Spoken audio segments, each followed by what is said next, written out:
What's up, guys? This is RC Apologist here. Finally starting to get used to the name. And coming at you with a video here concerning a new Bible I got. And I'm doing this in preparation for the uh, art crawl that's going to be going on this Thursday in, uh, in a town. And hopefully, uh, me, Hunter, Hunter Bailey will be going down there to witness and evangelize. But along with that, I wanted to make sure I get this as a uh, good personal size of a Christian Standard Bible, which is, along with the King James, one of my favorites, especially concerning a modern translation, because it tries to be accurate with the text, and in many cases, it actually is accurate with the text in the original languages versus what you have in others. But it's also in a more contemporary tone in which, let me get this out, so that's bugging me. But it's also in a contemporary language that's also more easy to be understood. So that's a good mix-up you have of a balance between the two there. That's what the purpose of the Christian Standard Bible is supposed to be. And it's practically also a revision of the Holman Christian Standard Bible. One of the examples of the translation that I love is the way that it translates John chapter 3, verse 16, which is something I've emphasized importantly, is where it says, "For God loved the world in this way." And that's the part right there that's always there, is that people hear "for God so loved the world" in most of the translations, which doesn't do much justice to the text, but rather it says "for God loved the world as so." In this it says "for God loved the world in this way," meaning God loved the world in this way that he did this. So that was something that I thought was very interesting, and then I haven't seen any other translation of the Bible really do this verse justice. And so I figured, why not? So anyways, yeah.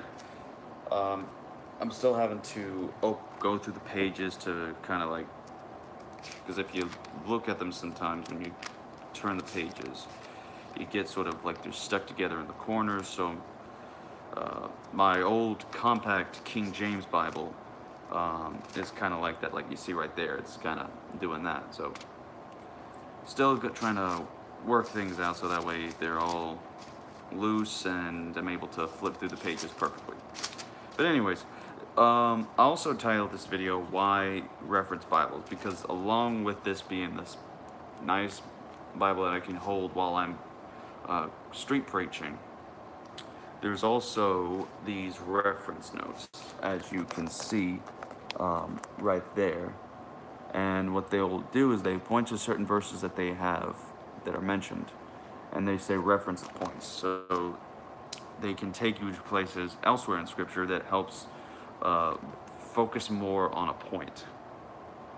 And so, especially with one like this, it gets much more to you, so that way you can look up more verses that are connected to a specific one. So, for example, concerning Romans, starting in chapter 3, verse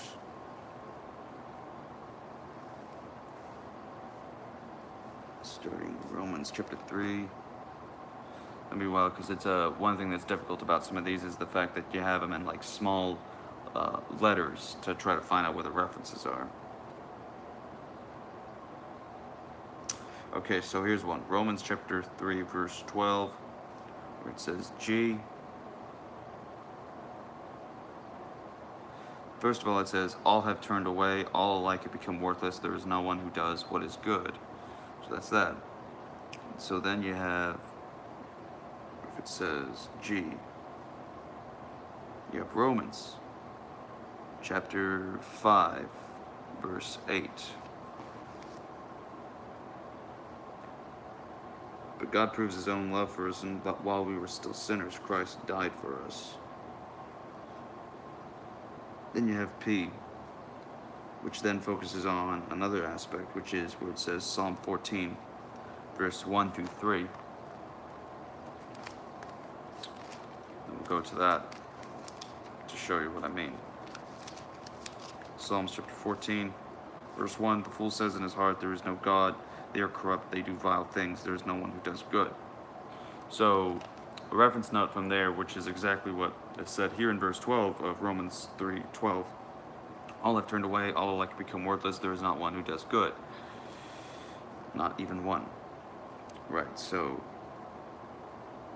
you have those verses that are there, and the reference notes tell you where else you can get this. So it helps outline if you're preparing for a sermon, or if you're preparing to go street preach, or even if you're engaging in wanting to study the Bible and take notes along the way and find other verses that fit with what's being read, because the Bible is consistent in what it utilizes, and that it matches Old and New Testament, as well as within the New Testament or within the Old Testament, they complement and match each other concerning the other books of that canon.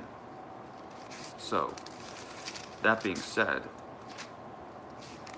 I would recommend anyone to, if they're really wanting to focus on what they would call a study Bible that focuses on just the Bible itself and no study notes or anything like that, a reference Bible would be at least something to get for somebody who thinks along that mindset. I'm not dissing commentaries or scholars or anything like that. I think these are good tools to have in terms of our studying, but some people prefer having just go to the Bible and making that be their authority. And if you want to get started with that, then at least a reference Bible like this can help with that.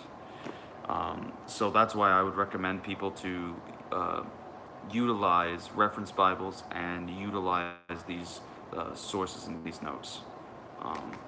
Because if you think about it as well, the reference Bibles are also good tools that are effective in dealing with apologetics, because then you have the Bible as your authority, and whenever you see certain verses that you may have issues with, it tells you, where else does these issues get spoken of, and maybe this could help bring some clarity, bring some context.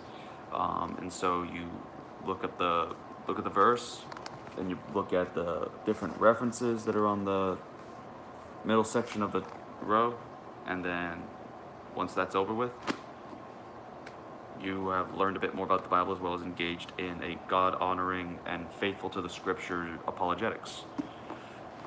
So those are my 2 cents that I wanted to offer concerning the new Bible that I got. And it's also explaining why I prefer the Christian Standard Bible along with my King James.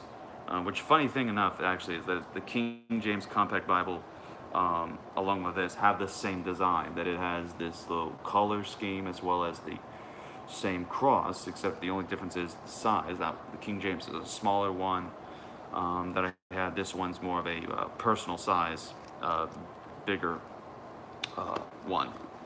So most of my videos now will probably be, if I'm doing this kind of format, this Bible will be the one that I'll be carrying with me now and using it. So I just thought I'd share that in case anybody's wondering, about different looks of the Bible and such, as well as what's a good, why should we use reference Bibles, and what's the strength in utilizing reference Bibles. So that being said, this has been the Reformed Christian Apologist, R.C. Apologist himself, and good night.